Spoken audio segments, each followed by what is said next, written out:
Hey guys, I would like to just share with you my personal experience with mental illness. Every day, most days, I battle with anxiety, which normally leads to depression, and most of the time, and in the past, it led me to substance abuse. Many of us are battling with fears, insecurities, body image issues, what people think of us, fears of judgment, fear of not being good enough, and this is a personal battle that I'd like to share with you. Guys, I'm Jason, and I'm a grateful recovering addict. And mental illness is a serious issue that I strive to help others, including myself, every day. So, for me, what is mental illness? It is the battle within my mind which has a conflict between what I value and what I respect, my morals and my values, in comparison and in conflict with my behaviors, my standards, how I live my life. So some of the time I have an unrealistic expectation of what I should be or who I should be, what I should look like, how I should behave. But then the desires and my wants and my comforts, my limitations, hold me back. For instance, I want to complete a project, right? The fear of completing it or the comfort of not doing it keeps me back, and that's what we call procrastination. So I procrastinate right up until the end, which causes a lot of anxiety. And before it needs to get to a deadline, I rush, make sure, I don't eat well, my routine goes out of whack, so my eating habits are not great. I'd have to get takeaways to fill that, just to get it sorted. Then, I'm not sleeping well because of the anxiety. What if, what if I don't get it right? And then, of course, so procrastination is a big one. Isolation, right, is another trigger and another reason, another cause of mental illness. When I don't feel good enough, I isolate. I don't feel like I'm worthy or comfortable enough to have people around me. This also comes out in my behavior of not being able to communicate what's going on with me. I want to run away from my emotions. And mental illness will do that to me, right? The anxiety will cause even more anxiety. Now, I've noticed the more anxious I get and prolonged, if not dealt with, not handled with the right coping mechanisms, and if it gets too severe, medication. And if not dealt with, it leads me to depression. And so depression is also exacerbated by isolation. When I get depressed, I don't want to get out of bed. When I get depressed, I don't want to talk to anybody. And these are the things that overcome depression. Get out of bed, do some exercise, right? Talk to somebody and tell them, hey, I'm not okay. I need to get stuff off my chest. I'm not feeling strong enough. I'm not feeling good enough, right?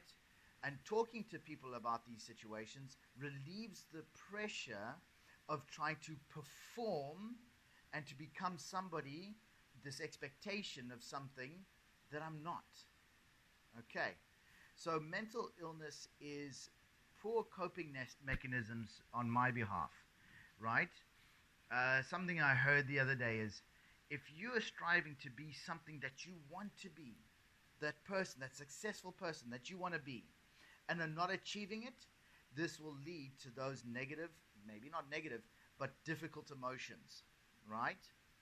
And so, if I'm not striving, I put so much pressure, I beat myself up over the head saying I'm not good enough, I'm useless, I'm this, I'm that.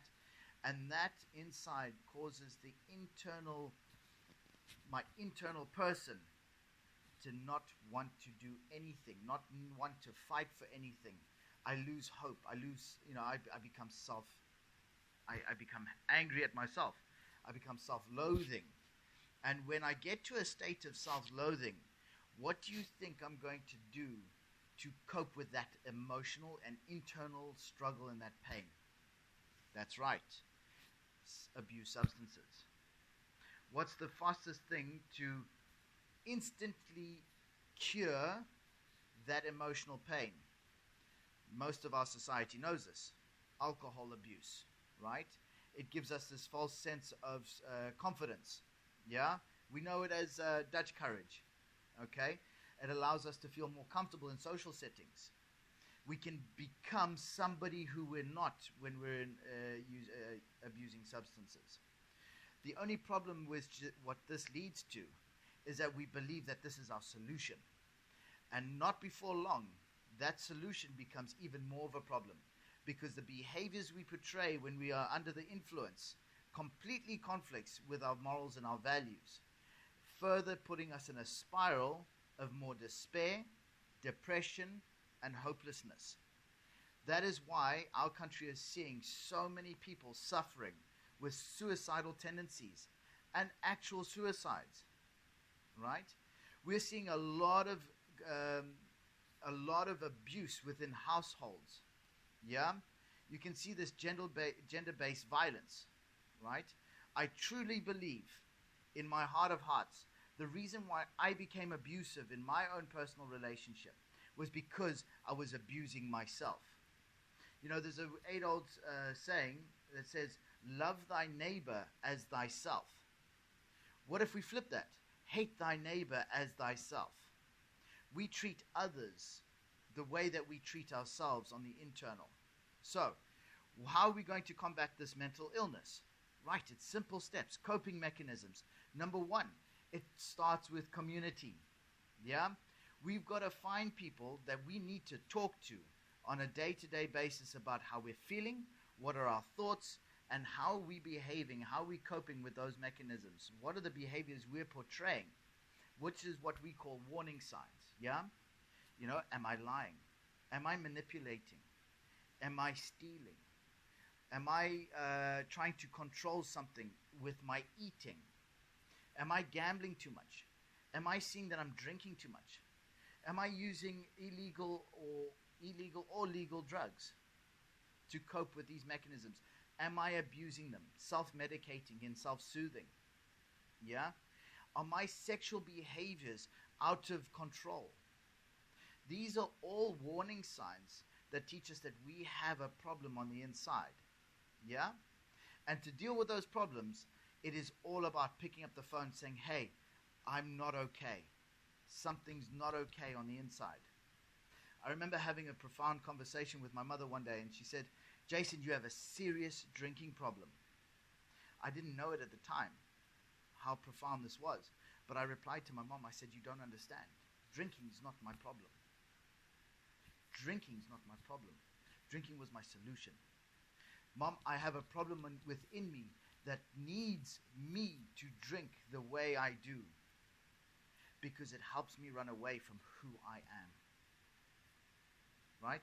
So, who you are today, if you're battling with anxiety, if you're battling with depression, if you're battling with post-traumatic stress disorders, if you're battling with bipolar disorder, if you're battling with just the sense of feeling not good enough, if you've got poor self-esteem issues, if you don't feel confident within yourself, if you don't even know your personal identity and are comfortable with that identity, please do not hesitate.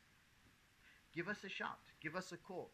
Because if we change the small little things within our lives, the small little behaviors, small little standards, and fully understand that there is a tool on managing our emotional state, our internal thinking, our little judge inside, then we can start focusing on those, dealing with the inside, so our outside starts looking better.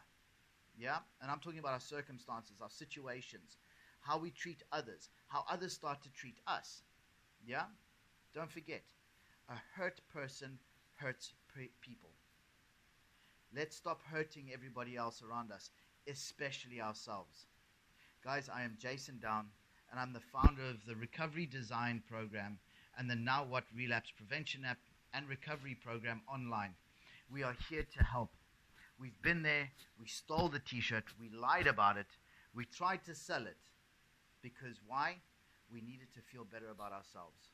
Don't let mental illness be a situation within your life. There is a solution, and we are here to help. God bless. Look after yourselves. Keep safe. And we're just a phone call away. Love you all. Bye.